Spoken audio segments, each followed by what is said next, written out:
ఉదయకాల సమయంలో చేరవచ్చినటువంటి మీకందరికీ కూడా ప్రభునామంలో ప్రత్యేకమైన వందనాలు తెలియజేస్తూ ఉన్నా. దేవుని యొక్క మహాకృపను బట్టి మరొక పునరుత్థాన దినమందు దేవుడు సజీవంగా మీ మధ్యలో ఉంచి దేవుని యొక్క వాక్యాన్ని చెప్పడానికి దేవుడు ఇచ్చినటువంటి మరొక అవకాశాన్ని బట్టి దేవునికి స్తుతులు, దేవునికి వందనములు, దేవునికి తెలియజేస్తూ ఉన్నా. చదువుబడినటువంటి ఈ 3 వాక్య భాగాలను ఆధారం చేసుకొని దేవుని క్షమాపణ అనేటువంటి అంశాన్ని మీ ముందర ఉంచాలని నేను ఆశపడుతూ ఉన్నా.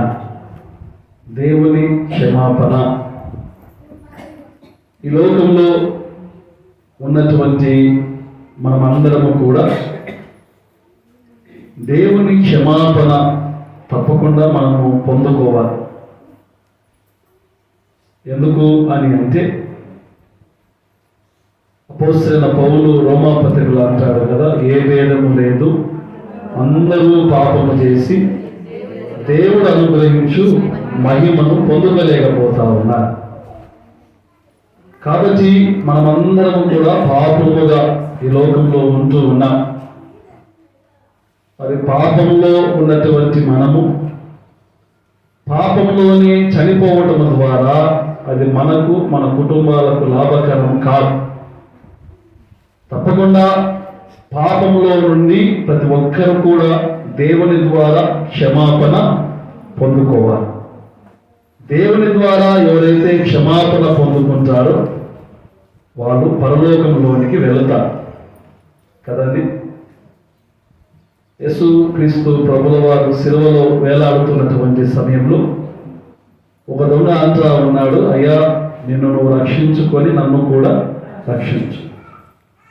ఈ రెండవ దొంగ అంటా ఉన్నాడు, మొదటి దొంగను గర్దించి మనం చేసినటువంటి తప్పిదానికి శిక్ష కరెక్ట్ పడుతూ ఉంది, కానీ ఈయన ఏ తప్పు చేయలేదు. అయ్యా నీ రాజ్యంలోనికి వచ్చినప్పుడు నువ్వు నన్ను జ్ఞాపకం చేసుకో. అంటే ఒక పాపి దేవుని ద్వారా ఏం పొందుకున్నాడు అంటే క్షమాపణ పొందుకున్నాడు. పొందుకున్న వెంటనే దేవుడు అంటా ఉన్నాడు, నేడు నీవు నాతో కూడా. క్షమాపణ లేకపోతే కదా, ఇప్పుడు మొదటి దొంగ ఏం చేసుకున్నాడు, దేవుని దగ్గర క్షమాపణ అడగలేదు కాబట్టి అతను ఎక్కడికి వెళ్ళింటాడు, నరకంలోకి వెళ్ళింటాడు. కానీ రెండవ దొంగ ఏం చేశాడు అంటే తన తప్పిదాన్ని, తన పాపాన్ని దేవుని దగ్గర ఒప్పుకున్నాడు కాబట్టి దేవుని ద్వారా క్షమాపణ పొందుకున్నాడు. మనం కూడా దేవుని ద్వారా క్షమాపణ పొందుకోవాలి. ప్రియమైన వారులారా, మరి యేసుక్రీస్తు ప్రభుల వారు జక్కయ్య ఇంటిలోనికి వెళ్ళగానే జక్కయ్య అంటా ఉన్నాడు, అయ్యా నేను ఎవరి దగ్గరైనా అన్యాయంగా డబ్బులు తీసుకుంటే మరి 4 అంతలు చెల్లిస్తాను, నా ఆస్తిలో సగం పేదలకు ఇచ్చేస్తాను. వెంటనే దేవుడు అంటా ఉన్నాడు, నేడు ఈ ఇంటికి రక్షణ కదా, రక్షణ ఆ ఇంటికి వచ్చింది అని అంటే దేవుని ద్వారా జక్కయ్య ఏం పొందుకున్నాడు. మన క్రైస్తవ జీవితంలో దేవుని ద్వారా మనము క్షమాపణ పొందుకోవాలి. తప్పకుండా మనం పొందుకోవాలి. ఆ క్షమాపణ మనం పొందుకున్నప్పుడే మనము నిత్య జీవంలోనికి వెళ్ళటానికి మనకు వీలవుతుంది. మరి ప్రియమైన దేవుని బిడ్డలారా, ఈ దేవుని ద్వారా క్షమాపణ మనం పొందుకోవాలి అని అంటే మనము కొన్ని పనులు మనం చేయాలి. ఈ వాక్య భాగాలను ఆధారము చేసుకొని మొట్టమొదటిగా దేవుని ద్వారా మనము క్షమాపణ పొందుకోవాలి అని అంటే మనలో ఉన్నటువంటి గర్వాన్ని మనము తీసివేసుకోవాలి. మనలో ఏముంది? గర్వం ఉంది, మనలో అహంకారం ఉంది. అంటే మనం ఏం చేసినా చెల్లుతుందిలే, మనల్ని అడిగేవాడు ఎవడు అనేటువంటి గర్వము మనలో ఉంది. ఆ గర్వాన్ని మనం ఎప్పుడైతే తీసివేసుకుంటామో దేవుని యొక్క క్షమాపణను మనము పొందుకుంటాం కదండి. మనం చదువుకున్నటువంటి మొదటి వాక్య భాగము చూడండి, దినవృత్తాంతములు 2వ గ్రంథము 33వ అధ్యాయంలో అక్కడ ఒక రాజు గురించి వ్రాయబడి ఉంది. మనష్షే అనేటువంటి ఒక రాజు గురించి కదమ్మా. ఈ రాజు యొక్క తండ్రి పేరు ఏం పేరు అంటే హిజ్కియా రాజు. ఏం పేరమ్మా? హిజ్కియా రాజు. ఈ హిజ్కియా రాజు పేరు మనం చాలాసార్లు వింటాం. ముఖ్యంగా యెషయా భక్తుడు వచ్చి నువ్వు చస్తావు అనగానే దేవునికి ప్రార్థన చేసి 15 సంవత్సరాల ఆయుష్ను పొందుకున్నటువంటి మంచి రాజు, ప్రార్థనాపరుడు, యథార్థపరుడు. ఈ హిజ్కియా కాలంలో ఒక నూతన సంస్కరణ ఇశ్రాయేలు జీవితంలో జరిగింది. ఏంటిది అంటే హిజ్కియా రాకముందు ఏం చేసేవాళ్ళు ఇశ్రాయేలు ప్రజలు అంటే దేవుని పక్కన పెట్టి విగ్రహాలకు పూజలు చేసేవారు. ఈ హిజ్కియా రాజు వచ్చిన వెంటనే ఏం చేశాడు అంటే వారి ఇళ్ళల్లో ఉండేటువంటి దేవతలను తీసివేసి వారు ఏ దేవతనైతే ఆరాధన చేస్తా ఉన్నారు ఆ విగ్రహారాధన ఆ దేవతలన్నిటినీ తీసివేసి పడగొట్టి నిజమైన దేవుణ్ణి వెంబడించే వారముగా హిజ్కియా తన కాలంలో ప్రజలందరినీ దేవుణ్ణి వెంబడించే వారముగా తయారు చేశాడు. ఇప్పుడు ఇశ్రాయేలు ప్రజలందరూ కూడా ఎవరిని ఆరాధిస్తా ఉన్నారు అంటే దేవుణ్ణి మాత్రమే ఆరాధిస్తా ఉన్నారు. ఆయన తప్ప వేరొక దేవుడు లేడు కనుక దేవుని మాత్రమే ఇశ్రాయేలు ప్రజలు ఆరాధన చేస్తా ఉన్నారు. హిజ్కియా చనిపోగానే హిజ్కియా యొక్క కుమారుడు మనష్షే రాగానే ఏం చేస్తా ఉన్నాడు అని అంటే తండ్రి ఏ దేవతలను అయితే ఇంటిలో నుండి బయట పారవేశాడు, తండ్రి ఏ దేవతలను అయితే వారి హృదయంలో నుండి తీసి పారవేశాడు, కుమారుడు రాగానే ఏం చేస్తా ఉన్నాడు అంటే మరలా బయటికి పోయినటువంటి దేవతలన్నిటినీ తీసుకుని వచ్చి ఇశ్రాయేలు ప్రజల ముందర పెట్టి మీ దేవుడు పైన ఉన్నటువంటి దేవుడు కాదు, వీరినే మీరు పూజ చేయాలా అని ఈ మనష్షే విగ్రహారాధన తిరిగి ప్రారంభం చేస్తా ఉన్నాడు. చూడండి ఏం చేస్తా ఉన్నాడు ఆ రాజు. 5వ వచనం 33వ అధ్యాయము 5వ వచనాన్ని. మరియు యెహోవా మందిరపు 2వ ఆవరణంలో అతడు ఆకాశ నక్షత్రములను సమూహములకును బలిపీఠమును కట్టించెను. బెన్హీనోము లోయయందు అతడు తన కుమారులను అగ్నిలో గుండా దాటించి ముహూర్తమును విచారించుచు మంత్రములను చిరంగితనములను వాడక చేయ కర్మ పిశాచులతోనూ సోరగాండ్లతోనూ సాంగత్యము చేయుచు యెహోవా దృష్టికి బహు చెడునడతను నడుచుచు ఆయనకు ఏం చేపించాడంట? కోపం పుట్టించాడు. అంటే తండ్రి చేసినటువంటి మంచి కుమారుడు చేయలేకపోయాడు. తండ్రి ఏమో దేవతలన్నిటినీ పాలదోసి నిజమైన దేవుణ్ణి వెంబడించేటట్లుగా చేస్తే కుమారుడు రాగానే ఏం చేస్తా ఉన్నాడంట? మనష్షే మాత్రమే కాకుండా మనష్షే యొక్క పిల్లలను కూడా అగ్నిలో గుండా దాటించి ముహూర్తమును విచారించుచు మంత్రములను చిల్లంగితనములను వాడక చేయు కర్మ పిశాచములతోనూ సోరగాండ్లతోనూ ఏం చేస్తా ఉన్నాడంట? సాంగత్యం చేస్తా ఉన్నాడు. ఈరోజు ఒక పండగ కదమ్మా కదా, కరెక్ట్ వాక్యం మనం కూడా వచ్చింది. మనం కూడా చాలాసార్లు చిన్నప్పుడు మేము కూడా వెళ్ళేవాళ్ళం. వాళ్ళ అగ్నిలో నుంచి పోతా ఉంటే నడుస్తూ ఉంటే మేము కూడా పోయేవాళ్ళం. దేవుని తెలుసుకున్న తర్వాత అవన్నీ ఊకే మూఢనమ్మకము, అవన్నీ వెంబడించకూడదు, చూడకూడదు అని ఒక నిర్ణయానికి వచ్చారు. ఈరోజు చాలా మంది ప్రార్థన అయిపోగానే సాయంత్రం నుంచి చాలా మంది పోయే వాళ్ళ గనులు చాలా మంది సంఘంలో కూడా ఉంటారంటారా లేరంటారా? ఏమా ఉండకూడదు. మనం దేవుణ్ణి నమ్ముకున్న తర్వాత అవి చూసినా కూడా మనకు పాపమే. చూస్తే ఏమవుతుంది? చూస్తే కూడా పాపమే అండి కదా. నీ కన్నులతో ఏం చూడాలా అంటే దేవుణ్ణి చూడాలి. నీ కన్నులతో పాపము చూడకూడదు కదా. దావీదు ఒక స్త్రీని చూచాడు. చూసిన తర్వాత ఏం చేశాడు? ఆ స్త్రీతో వెళ్ళాడు కదా. మనం కూడా చూసిన వారు చూసినట్టుగా ఉంటే మంచిదే. కొంతమంది తిరిగే వాళ్ళు ఉంటారు మన సంఘంలో కదండి. చాలా జాగ్రత్తగా ఉండాలి. ప్రేమన దేవుని బిడ్డలారా, మనిషి ఒక రాజు కనుక ఆ రాజు అనుకున్నాడు, నేను ఏమి చేసినా చెల్లుతుందిలే, నేను రాజు కనుక నేను చెప్పిందే ప్రజలందరూ వినాల. చాలా మంది ఈరోజు కుటుంబాలలో ఈ మనిషి లాంటి గర్వముతో కూడుకున్నటువంటి వ్యక్తులు మనకు కనిపిస్తారు. కుటుంబంలో కుటుంబ యజమానుడి ఆయన అంటారు, నేను చెప్పిందే వినాలి, నేను చేసిందే చెయ్యాలి, నేను ఏం చేస్తానో అదే వంట చేయాలి, నువ్వు చేసింది నేను తినే. అంటే పురుషులు అనేవాళ్ళు అంటే వాళ్ళు సంపాదిస్తా ఉన్నారు కాబట్టి వాళ్ళు తీసుకుపోయిందే స్త్రీలు. అంటే వాళ్ళకి ఇష్టం లేకపోయినా, పిల్లలకు ఇష్టం లేకపోయినా ఆ ఇంటి యజమానుడు నేను చేసిందే చట్టం అన్నట్టుగా చాలా మంది కుటుంబాలలో మనం చూస్తా ఉన్నాం. ప్రేమైన దేవుని బిడ్డలారా, మనుష్య లాంటి గర్వము మన కుటుంబాలలో ఉండకూడదు. ఈ గర్వం అనేది చాలా చిన్నగా కనపడుతుంది కానీ దాని పరిణామము చాలా బలంగా ఉంటుంది. ఈ గర్వం ఎంత పనిచేస్తుంది అని మనం చూస్తే, గర్వము లూసిఫర్ లాంటి దేవదూతను అపవాదిగా మార్చింది, ఏమో సాతానుగా మార్చింది. ఈ గర్వం అనేది బెల్షాజర్ లాంటి గొప్ప రాజును ఏం చేసింది అంటే అడవిలో గడ్డి తినిపించింది. రాజభోజనం తినాల్సినటువంటి రాజు అడవిలో ఏం తింటా ఉన్నాడు?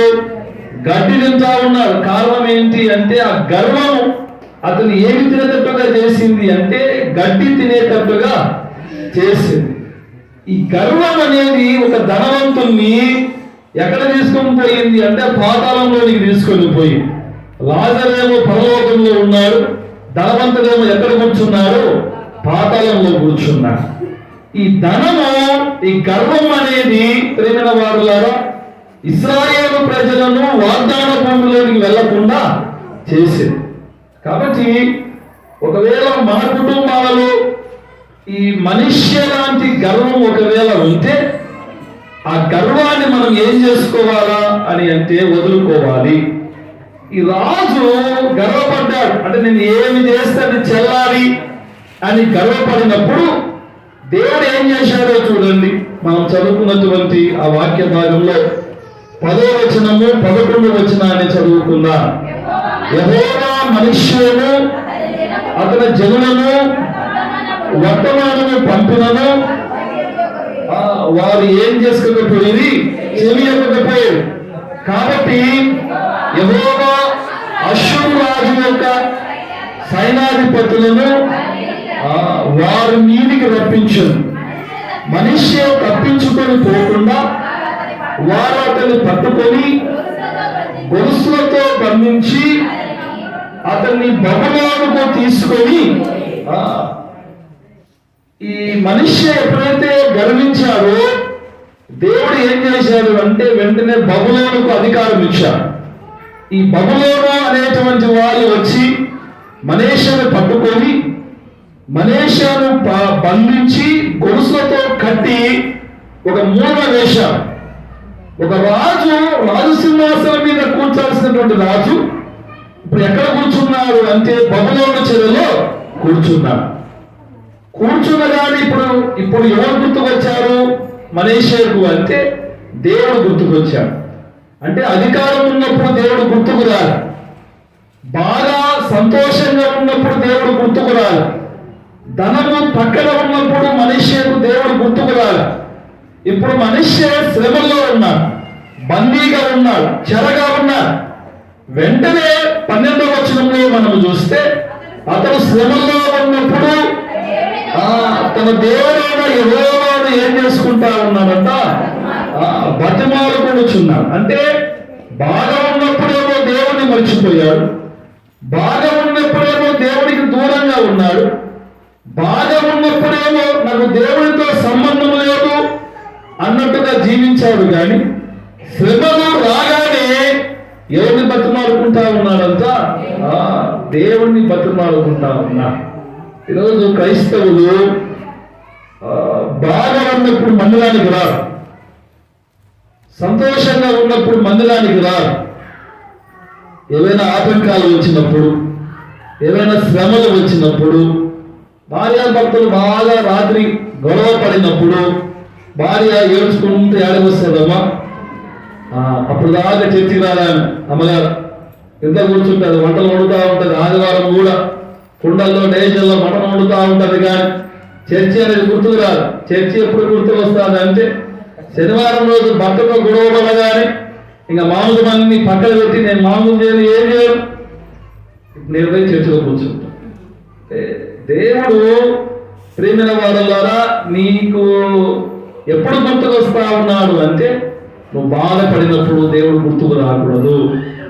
అన్ని విషయాలలో, అన్ని పరిస్థితులలో సంతోషంగా ఉన్నప్పుడు, ఆనందంగా ఉన్నప్పుడు, సమాధానంగా ఉన్నప్పుడు నువ్వు దేవుని దగ్గరికి ఎలాగ వస్తావో, దుఃఖంలో ఉన్నప్పుడు నువ్వు దేవుని మరవకుండా ఆ రీతిగా దేవుని దగ్గరకు రావటం మనము నేర్చుకోవాలి.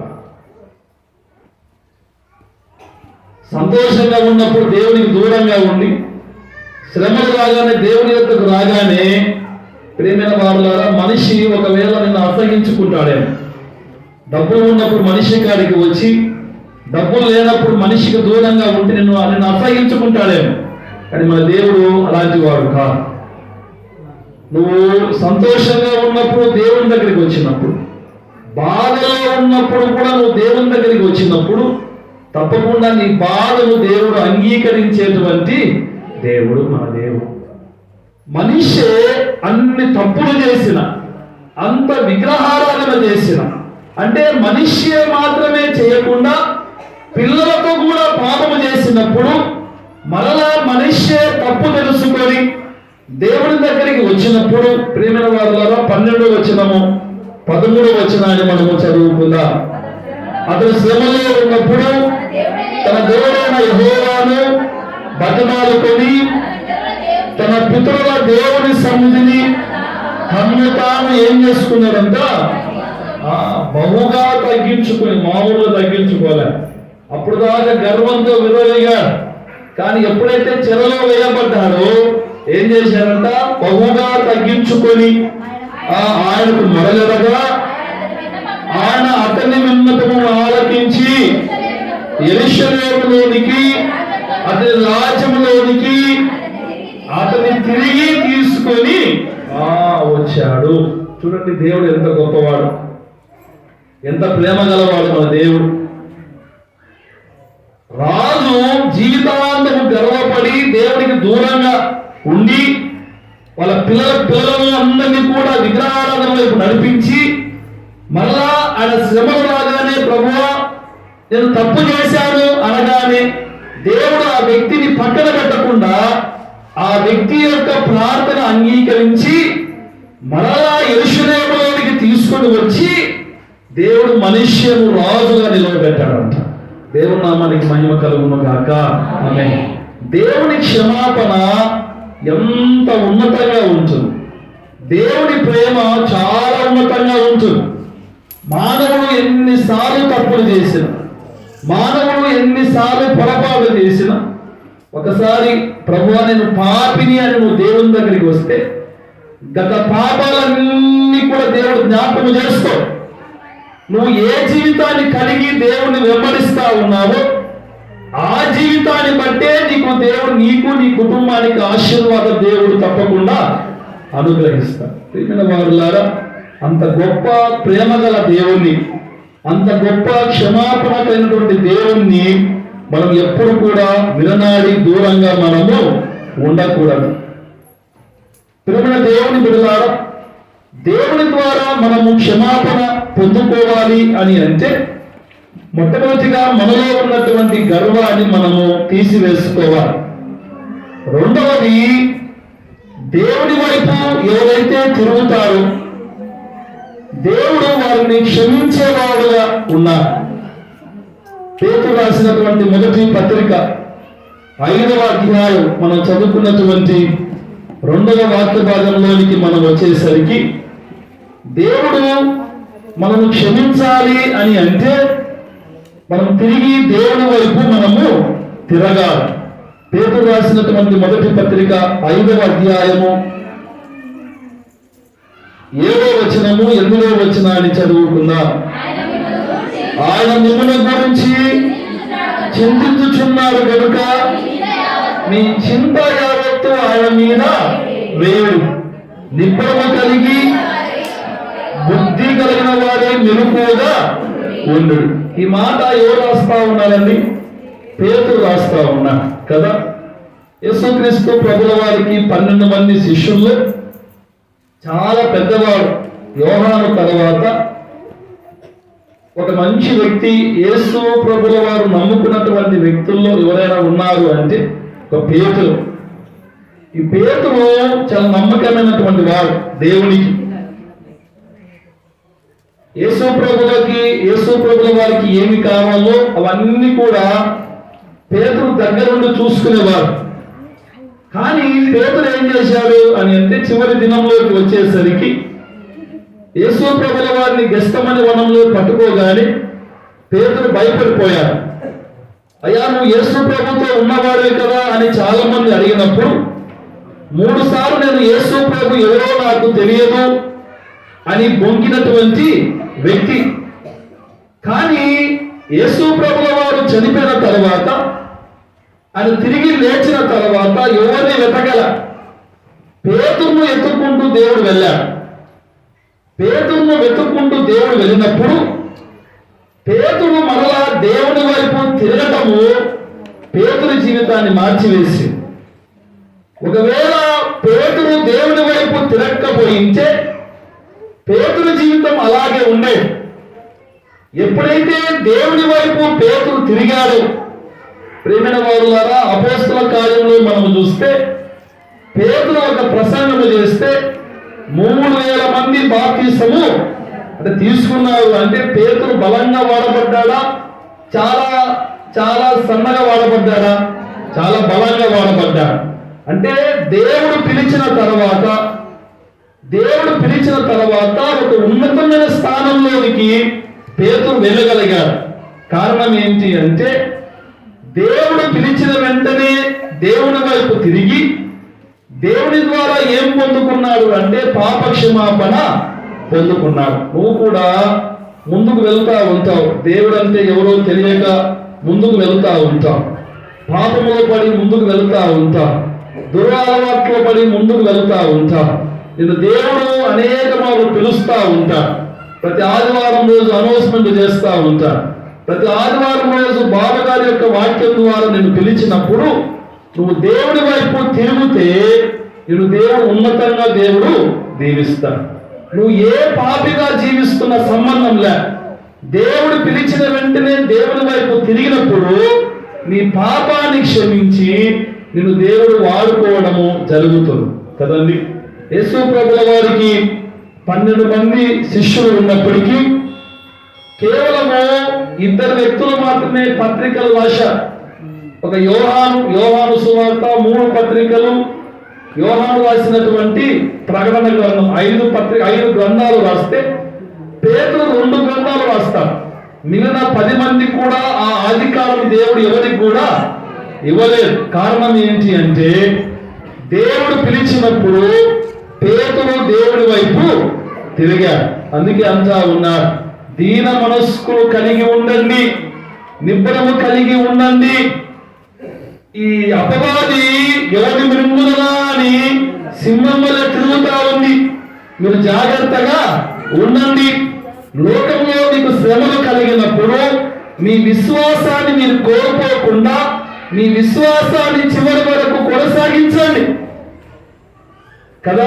అందుకే ఆ 11వ వచనాన్ని చూస్తే యుగాయుగములు ప్రభావములు కలుగునుగాక అనేటువంటి మాట. ఇవన్నీ పేతురు ఎందుకు రాశాడు అని అంటే దేవుని ద్వారా వెనుకకు తిరిగినటువంటి గొప్ప వ్యక్తి. మనము కూడా మన క్రైస్తవ జీవితంలో మరి దేవుని ద్వారా క్షమాపణ పొందుకోవాలి అంటే మనం దేవుని వైపు తిరగాలి. ఎక్కడ ఉన్నా, ఏ స్థితిలో ఉన్నా, ఏ పాపములో ఉన్నా మనము దేవుని వైపు తిరిగితే దేవుడు తప్పకుండా మన జీవితంలో గొప్ప కార్యాలు చేస్తాడు. అది రెండవదిగా మనం జ్ఞాపకం చేసుకోవాలి. మూడవదిగా మనము చూస్తే దేవుని ద్వారా మనం క్షమాపణ పొందుకోవాలి అని అంటే దేవుణ్ణి మనం వెతకాలి. ఎవరిని వెతకాలమ్మా? దేవుణ్ణి వెతకాలి. అంటే దేవుడు ఏడన్నా తప్పిపోయాడా? దేవుడు తప్పిపోలే, మానవుడే తప్పి తిరుగుతా ఉన్నాడు కదా. ఇక్కడ ఒక గొర్రె పిల్ల తప్పిపోయింది. ఆ వ్యక్తి ఏం చేశాడు? ఆ గొర్రె పిల్ల దొరికేంత వరకు దాన్ని వెతకా. ఒక నాణం తప్పిపోయింది. ఆ నాణం దొరికేంత వరకు ఆమె ఏం చేసింది? దీపముని వెలిగించి ఆ ఇల్లంతా వెతికేంత వరకు దొరికింది. యేసు ప్రభుల వారు నీ కోసం నా కోసము వెతుక్కుంటూ ఈ లోకానికి వచ్చారు. ఒకప్పుడు నువ్వు పాపంలో ఉండగా, నువ్వు పాపంలో శరీరంలో ఉండగా, నీ పాపంలో నుండి విడుదలనివ్వటానికి దేవుడు నిన్ను వెతుక్కుంటూ వచ్చి నీ కొరకు తన ప్రాణాన్ని అర్పించాడు. ఇంకా ఇప్పుడు మానవుడు, ఇంకా దేవుడు నీ కోసం వెతకాల్సిన అవసరం లే. నువ్వే దేవుడికి ఏమవుతా ఉన్నావు? రోజు రోజుకి దూరం అవుతా ఉన్నావు. నీ పనుల ద్వారా, నీ కార్యాల ద్వారా, నీ యొక్క శరీర సంబంధమైనటువంటి కోరికలను నెరవేర్చడానికి మందిరానికి దూరం అవుతా ఉన్నావు, దేవునికి దూరం అవుతా ఉన్నావు. అందుకే దేవుడు అంటా ఉన్నాడు, నేను దొరుకు కాలమును నన్ను వెతకండి, నేను సమీపంగా ఉండగానే మీరు నన్ను అడగండి అని యెషయా భక్తుడు అన్నట్లుగా దేవుడు అంటా ఉన్నాడు. అంటే దేవుడు దొరుకు కాలం ముందు దేవుడు వెతికే వారంగా మనం ఉందాం. దేవుడు సమీపంగా ఉన్నప్పుడే దేవుణ్ణి అడిగే వారంగా మనము ఉందాం. మరి దేవుణ్ణి వెతుకుతూ ఉన్నావా? దేవుడు కనిపించడం లేదు కదా, సరే మనదేం అవసరము దేవుడితో, దేవుడు ఎప్పుడైనా వస్తాలే మన కాడికి అన్నటువంటి నిర్లక్ష్యంతో నువ్వు ఉంటే ఇబ్బంది పడేది నువ్వే. ప్రేమైన దేవుని బిడ్డలారా, దేవుణ్ణి మనము వెతికే వారముగా ఈ లోకంలో ఉండాలి. చూడండి, దేవుణ్ణి మనము వెతికినట్లయితే మరి దేవుడు మనకు కనిపిస్తారంటారా కనిపించరంటావా? వాక్యంలో మనము చూస్తే హెబ్రీ పత్రిక 11వ అధ్యాయము 6వ వచనాన్ని మనము చదువుకుందాం. హెబ్రీ పత్రిక 11వ అధ్యాయము 6వ వచనము. విశ్వాసము లేకుండా దేవునికి ఇష్టమై ఉన్నట్టు అసాధ్యము. దేవుని యొక్కకు వచ్చువారు ఆయన ఉన్నాడనియు తన్ను వెతుకు వారికి ఫలము దయచేయవాడనియు నమ్మవలెను కదా. నువ్వు దేవుణ్ణి వెతుకుతే నీకు దేవుడు తప్పకుండా ఏం చేస్తాడు? కనిపిస్తా. నువ్వు నమ్మకం లేకుండా దేవుని వెతకకూడదు. ఎలాగ దేవుని వెతకాలా? నమ్మకముతో దేవుని నువ్వు వెతకాలి. చూడండి, 119వ కీర్తన 2వ వచనాన్ని చదువుకుందా. 119వ కీర్తన 2వ వచనాన్ని చదువుకుందాం. ఆయన శాస్త్రమును గైకొనుచు పూర్ణ హృదయముతో ఆయనను వెతుకువారు ధన్యులు. దేవుని వెతుకువారు ఎవరంతా? ఎవరంతమ్మా? వెతకని వాళ్ళు నిష్ఠుల. దేవుని వెతికిన వాళ్ళు ధన్యులైతే వెతకని వాళ్ళు ఎవరవుతారు? పాపులు అవుతారు. నువ్వు ధన్యులుగా కావాలా పాపులుగా కావాలా? ధన్యులుగా కావాలి అంటే దేవుడు దొరుకు కాలం ముందు దేవుడు వెతకాలి. దేవుడు సమీపంగా ఉన్నప్పుడు ఆయన మనము వేడుకోవాలి. అందుకే ఏ ఆదివారం కూడా మనకి ఎన్ని పనులున్నా ఒక గంట అయినా మనం ఆరాధనలో కూర్చోకోవడానికి మనం సమయాన్ని ఏర్పాటు చేసుకోవాలి. ఇది దొరికేటువంటి సమయం, దేవుడు సమీపంగా ఉండాల్సినటువంటి సమయం. ఈ సమయం ఒక్కసారి నువ్వు పోగొట్టుకుంటే మరలా నీ జీవితంలో ఈ సమయం మరొకసారి రా. కాబట్టి ప్రియమైన దేవుని బిడ్డలారా, దేవుని ద్వారా మనము క్షమాపణ పొందుకోవాలి. దేవుని ద్వారా క్షమాపణ మనం పొందుకోవాలి అని అంటే మనుష్య లాంటి గర్వం మనలో ఉండకూడదు. రెండవది, పేతురు ఏ రీతిగా దేవుని వైపు తిరిగాడో నువ్వు నేను దేవుని వైపు తిరగా. మూడవది, ఆనాడు దేవుడు వెతుక్కుంటూ వచ్చాడు నీ కోసము, కానీ ఈరోజు నువ్వు దేవుణ్ణి వెతక. నువ్వు ఎప్పుడైతే దేవుణ్ణి వెతుకుతావో దేవుడు నిన్ను క్షమించి తన రాజ్యంలో నిన్ను నన్ను వారసురాలుగా దేవుడు చేయటానికి దేవుడు సిద్ధంగా ఉన్నాడు. మరి అటువంటి ఆశీర్వాదం మీరందరూ పొందుకొని సంతోషంగా ఉండాలని ప్రభు పేట నేను మనవి చేస్తూ అతని కృప పరిశుద్ధాత్మ దేవుడు మనకందరికీ అనుగ్రహించును గాక. ఆమేన్.